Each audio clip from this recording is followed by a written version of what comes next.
Hello, and welcome.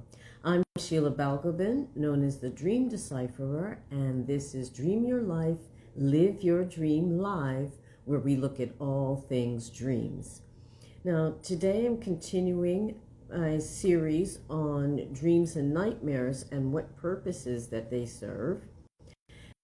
And what we're going to look at today is what is the purpose of dreams and nightmares. Now, in the last live that I did in this series, I stated that the dreams can serve as our inner therapist, giving us advice and counseling us, if you will, on how to live our best lives and to work through things emotionally. But today we're going to look a little bit deeper and see what other purposes dreams and even nightmares may serve and why they may be important. Now, dream experts are still out, the jury is still out with regard to what purpose, if any, dreams serve and why we even dream in the first place. And they put forth various theories as to what actual reasons or purpose that dreams may serve. Some of them include building of memory. We know that dreams are associated with memory consolidation, which suggests that they serve an important cognitive function in terms of strengthening memory and improving information recall. And another theory that's been put forward is that the dreams help us with the processing of emotions.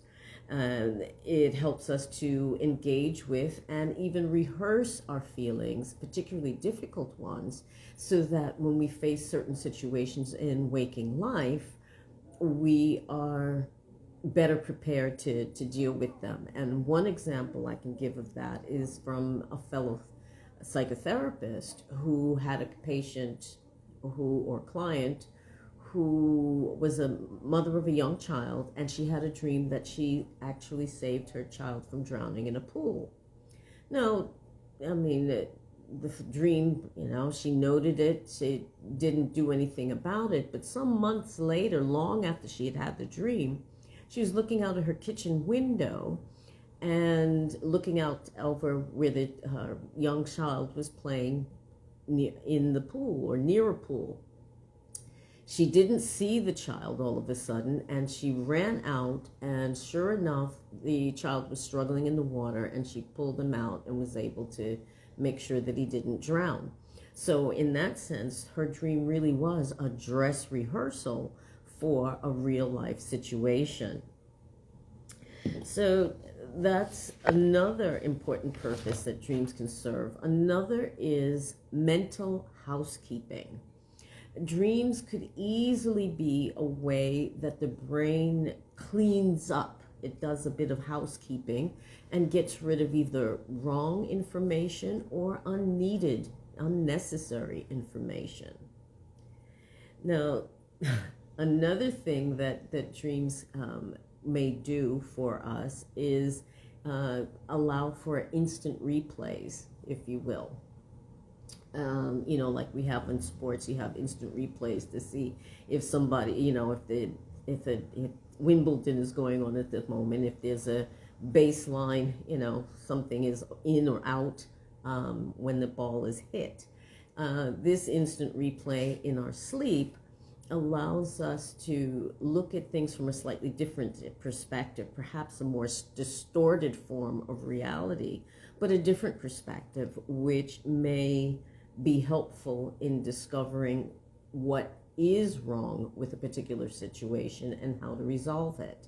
I've talked about dreams having the purpose of being problem solving or engendering creative activities. And this may be where, whether you're dealing with a difficult client or product development, perhaps for a business, where you're dreaming about something that may have happened during the day and trying to get a handle on what went wrong, what needs to be fixed. And dreams have that ability to not only to point out what issues are, but also suggest solutions.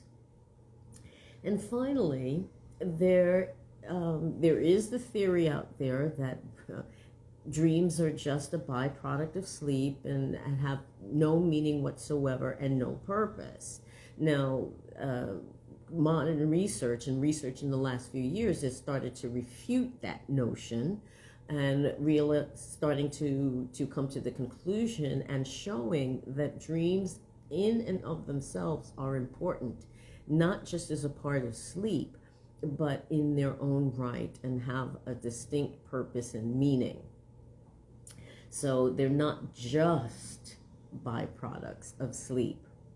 So those are just some of the reasons that dreams may serve a purpose in our lives, whether it be preparing us for real life situations, helping us to do a review of things, perhaps from a different perspective, doing some cleanup, some spring cleaning and getting rid of unnecessary thoughts that are cluttering up our brains.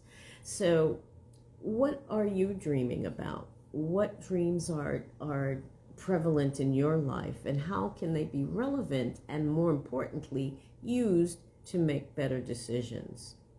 I think it may be worthwhile trying to find out. And if you'd like that, you can simply get in touch for a free consultation.